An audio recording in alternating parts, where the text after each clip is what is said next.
I've been thinking a lot about the differences in life here in Britain versus life in the United States. And it's not just about like driving on the other side of the road or lots of rain versus lots of snow or pubs versus bars. It's really about the lifestyle. It's about the pace. It's about the rhythm. It's about the way people move through their day. In the United States, it just always felt like a constant race for something. Fast food, fast cars, fast everything. But here, it's more about a slow, calm, and deliberate perspective.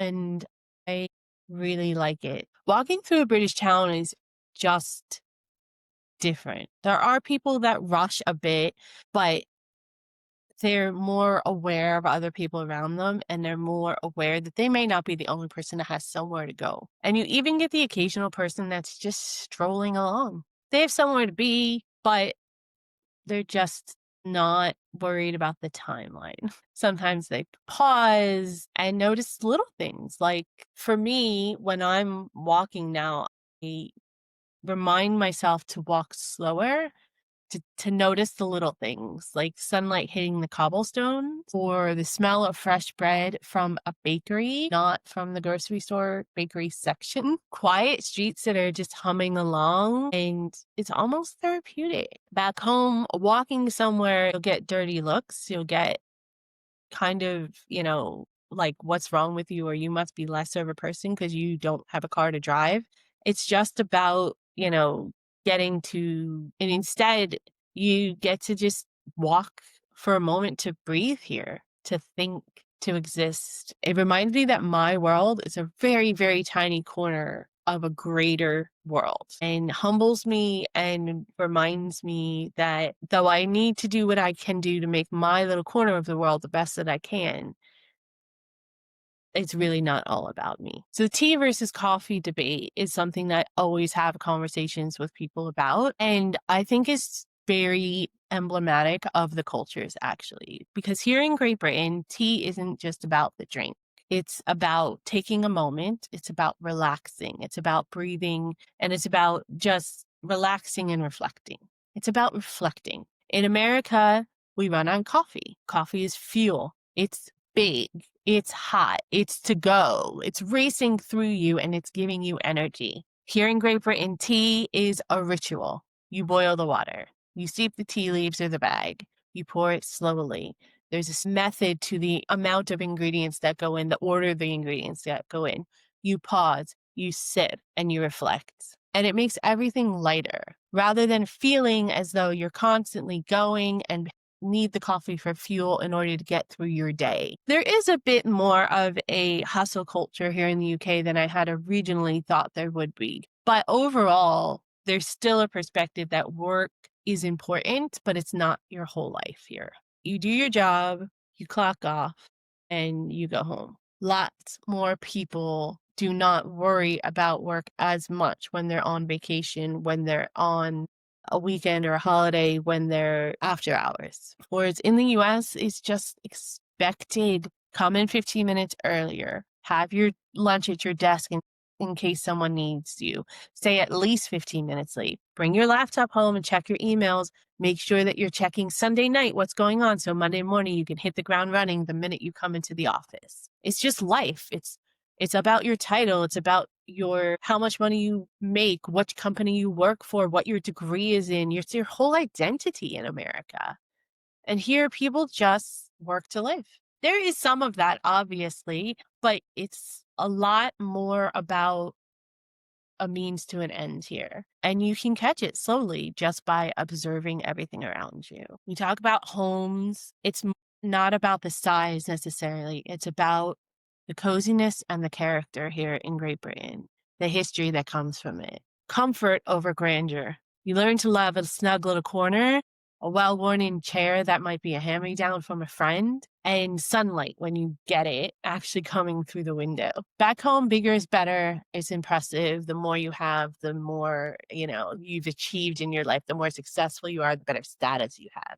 But here, it's more of a minimalist approach. Less is more, and I'm all for that. Even shopping feels different. You get quality of food over buying lots of food or stocking up or big bulk stores. Maybe a few more trips to the store, but you don't have to carry as much every time. And you eat everything you have. It's better food. You cook more. It's not as much fast food or ordering in or grabbing a bite on your way somewhere. And you actually are cherishing and enjoying your food. Life also not just about food, but materialistic things. Life is just uncluttered. We buy what we need. It's a little bit more slow decision making and we're calmer about our decisions. We're not as impulsively buying while we're here in the UK. It's really subtle, but it changes your mindset about everything, not just shopping. When we talk about politeness here in the UK, we have to remember that the way Brits talk is just a little bit more about not upsetting the herd. They're polite, they're understated, they can be very thoughtful, okay? They can also be very passionate.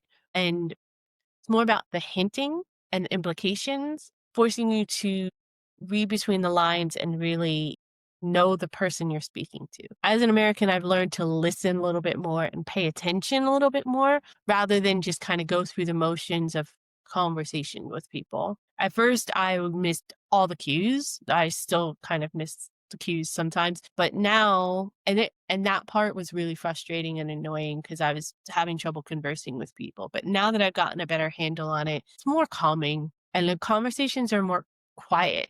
They're gentler and they just seem to have a little bit more meaning, even ones that are in passing with your neighbor. Cars aren't everything here. Lots of people walk, lots of people bike, lots of people take trains and buses. You just see more, you notice more, you connect more. Travel slows you down. Even the weather slows you down. I mean, rain isn't a problem. It's just part of life. You just deal with it and move on. Complain about it maybe, but you just deal with it and move on. You adjust and you just keep moving calmly, surely, slow and steady. And a little bit of rain's not going to stop you. Meals are sacred here. Okay. Especially when you go out to eat, it is an opportunity to bond. It's not an opportunity to connect. You sit down, you talk, you savor your food. You're very much present. Back home in the US, I'd grab a sandwich in the car. I would do my grocery shopping on my lunch hour and then grab my food while go back to my desk and finish my work while I'm eating. Hardly ever had a hot meal. And even a simple lunch here just feels like a chance that you can pause and exist and breathe. And it's just better quality, more satisfying, and has a lot more to do with fueling yourself rather than comfort or making sure that I put something in my stomach on my way to somewhere else. Ultimately, the calmness of the UK isn't just about the surroundings. It's really a choice. The British people choose to be calm deliberately. It's a subtle thing. They don't do it without thinking. It's all ingrained in the culture. But they pause, they savor, and they move through life intentionally.